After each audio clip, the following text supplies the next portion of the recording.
Oke, hari ini aku akan mencoba menjawab pertanyaan terkait tentang aplikasi pinjaman uang online. Pertanyaannya masih seputar itu saja. Dan hal ini membuktikan bahwasannya yang terjebak dengan dinamika aplikasi pinjol itu masih saja terus bertambah, masih saja terus berkembang Dan hal ini membuktikan tingginya kebutuhan perekonomian hari ini membuat banyak dari teman-teman kita memilih aplikasi pinjol sebagai solusi. Padahal ada banyak resiko yang harus akan kita hadapi. Dan hari ini menjadi sebuah pertanyaan yang selalu menghantui hati dan pikiran kalian semua. Baiklah, langsung saja Bang. Apa sih yang selalu menjadi pertanyaan ketika kita belum mampu melakukan pembayaran, ketika kita akan memasuki tanggal jatuh tempo, dan ketika kita hari ini memang belum benar-benar sanggup untuk melakukan pembayaran. Baiklah, di tahap awal setelah saudara-saudara kita dan seluruh subscriber ini berjibaku gali lubang, tutup lubang, masuk sana, utang sini. Setelah efek dari geleng ke kanan, geleng ke kiri, buka mulut Anda, tutup mulut Anda, dan akhirnya hari ini masih dalam keadaan terpuruk setelah babak belur dipukulin sama yang namanya tagihan aplikasi pinjol. Bang, apakah DC aplikasi A, B, C sampai Z ada di lapangan, Bang? Nah, itu pertanyaan yang paling banyak dan yang paling sering masuk ke kita. Baiklah, sebelum menjawab pertanyaan ini, aku pengen mengajak kalian terlebih dahulu untuk tidak memikirkan yang aneh-aneh. Untuk membuang semua rasa takut yang hari ini kalian ciptakan sendiri. Yang hari ini sudah membuat kalian stres itu adalah ketakutan-ketakutan yang kalian ciptakan. Terkait pertanyaan tentang apakah aplikasi A, B, C sampai Z ini ada debt collector lapangannya atau tidak, kalian tidak perlu takut. Dan di video sebelumnya kita sudah menjelaskan hak kalian sebagai debitur ketika ditagih sama debt collector lapangan. Apa saja itu? Yang pertama, kalian berhak untuk mempertanyakan sertifikasi legal standing mereka itu sebagai debt collector lapangan. Dan yang kedua, kalian harus dan boleh mempertanyakan surat kuasa penagihan, dan kalian bisa melihat ID card pekerjaannya. Ada 4 atau 5 di video sebelumnya. Jadi untuk per hari ini, untuk aplikasi pinjol yang sudah punya debt collector lapangan itu masih hanya sekedar kredit pintar. Itu pun untuk hanya sekitaran wilayah Jakarta. Di luar wilayah Jakarta untuk aplikasi kredit pintar itu belum ada pengakuan dari subscriber kita bahwasannya sudah pernah didatengin sama aplikasi kredit pintar. Itu pertanyaan yang pertama. Jadi nggak perlu lagi dipikirin Stoplah untuk menyusahkan diri sendiri dengan menakut-nakuti diri sendiri dan menciptakan ketakutan-ketakutan yang akhirnya membuat kalian tambah stres. Itu yang pertama. Dan yang kedua, berapa lama DC datang ke rumah?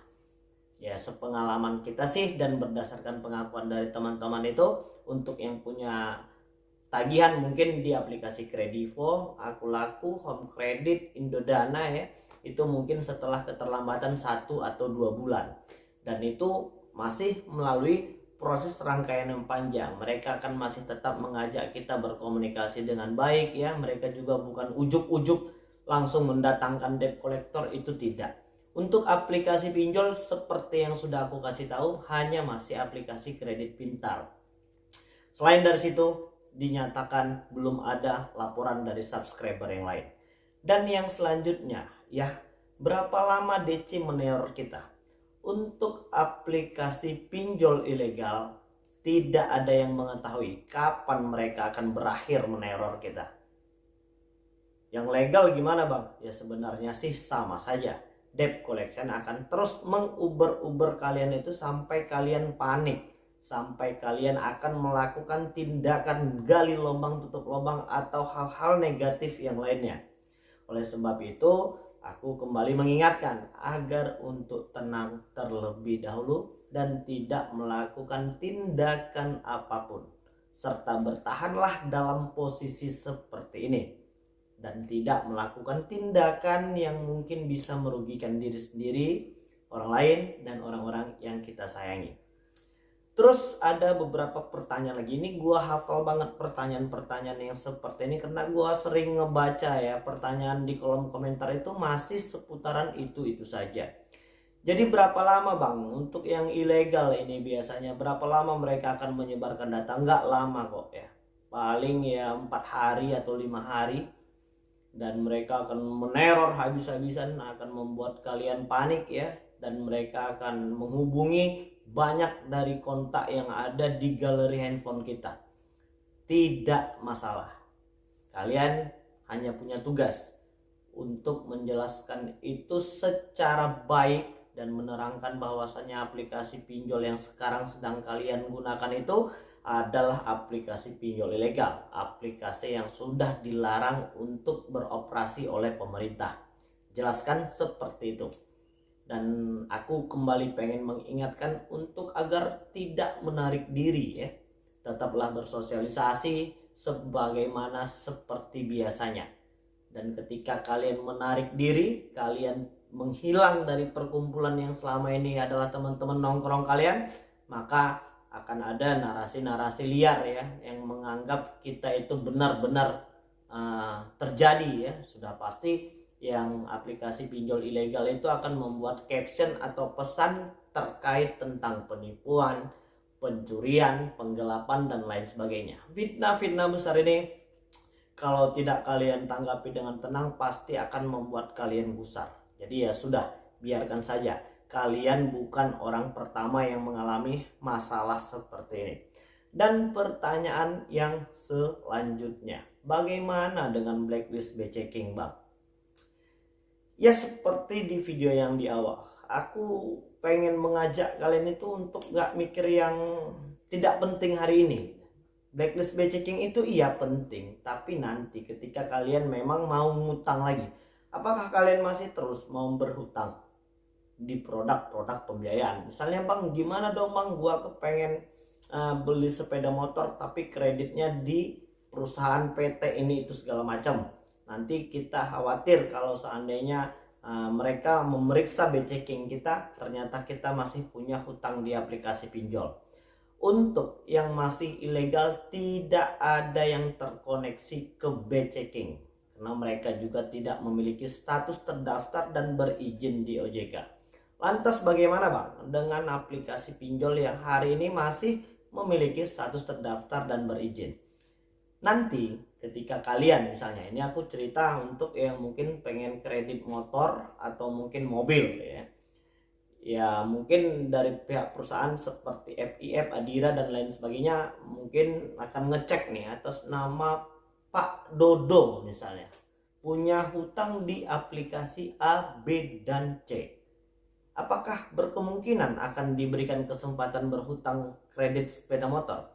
Jawabannya itu nanti akan kembali kepada perusahaan yang ingin memberikan pinjaman. Beberapa perusahaan itu ya sebenarnya nggak mikir kalau hari ini kalian sudah punya utang pinjol.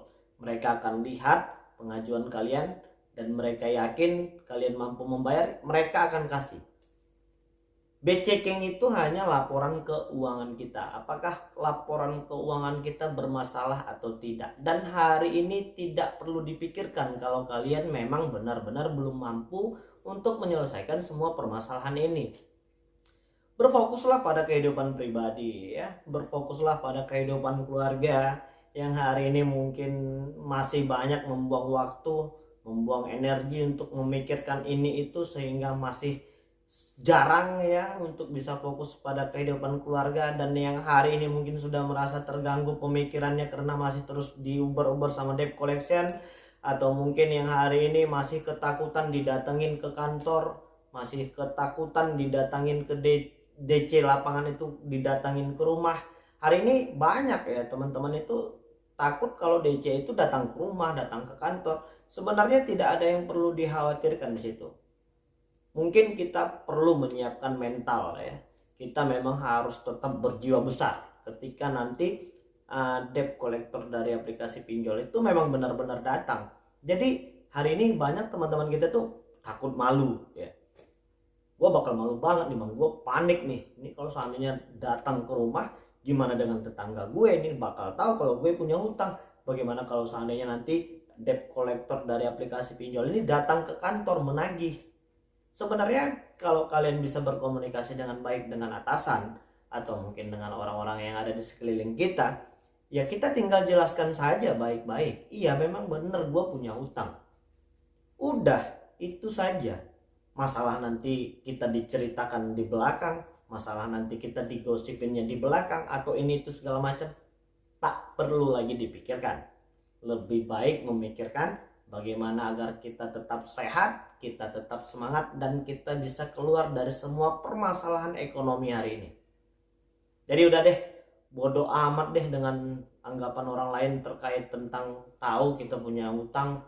Itu udah nggak perlu lagi dipikirkan ya, buang-buang energi.